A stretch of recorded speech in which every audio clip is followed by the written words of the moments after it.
Hello viewers, అందరికీ నమస్కారం. Welcome to my channel. ఈరోజు మీరు చూడబోయే రెసిపీ దొండకాయ ఫ్రై. ఫంక్షన్లలో ఏ విధంగా చేస్తారో అదే విధంగా చేసి చూపిస్తాను ఈజీ మెథడ్లో. దీనికంటే ముందుగా మీకు కనుక రెసిపీ నచ్చినట్లయితే ప్లీజ్ సబ్స్క్రైబ్ చేసుకొని పక్కనే ఉన్న బెల్ ఐకాన్ని క్లిక్ చేయండి. అలాగే వీడియోని స్కిప్ చేయకుండా చూడండి. మేము చేసిన వీడియోస్ నోటిఫికేషన్ ద్వారా వస్తాయి. రెసిపీలోకి వెళ్దాము. ఇక్కడ 1/2 kg దొండకాయలు తీసుకున్నాను. వాష్ చేసుకొని ఈ విధంగా రౌండ్గా కట్ చేశాను. దీన్ని పొడుగు కూడా కట్ చేసుకోవచ్చు. ఇప్పుడు ఆయిల్ వేడి చేసుకొని ఈ విధంగా కొద్ది కొద్దిగా వేసుకుంటూ ఆయిల్లో పట్టేటన్ని వేసుకొని ఫ్లేమ్ని మీడియంలో అడ్జస్ట్ చేసుకొని కలుపుతూ ఫ్రై చేసుకోవాలి. ఫ్లేమ్ అనేది హైగా పెడితే పైన మాడిపోతుంది, లోపల ఉడకదు. అందుకని ఫ్లేమ్ని మీడియం ఫ్లేమ్లో పెట్టుకొని ఈ విధంగా కలుపుతూ ఫ్రై చేసుకోవాలి. ఈ విధంగా కలర్ మారిన తర్వాత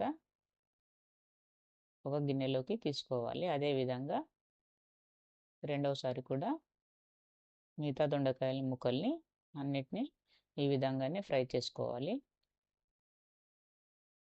ఇది సైడ్ డిష్గా బాగుంటుంది, సాంబార్ కానీ పప్పుచారుకు కానీ. ఒకసారి నచ్చితే ట్రై చేయండి. ఈ విధంగా అన్నీ మీడియం ఫ్లేమ్లో పెట్టుకొని ఈ విధంగా ఫ్రై చేసుకోవాలి. సబ్స్క్రైబ్ చేసుకొని వీడియో చూడండి. మిగతావి కూడా ఈ కలర్ వచ్చిన తర్వాత తీసేసుకోవాలి. ఇప్పుడు దీంట్లోకి గుప్పెడు పల్లీలు వేస్తున్నాను. అలాగే వెల్లుల్లి రెబ్బలు కూడా 7-8 తీసుకోవాలి. 2 రెమ్మల కరివేపాకు తీసుకొని ఈ విధంగా ఫ్రై చేసుకొని అన్నీ దొండకాయల పైన వేసేయాలి.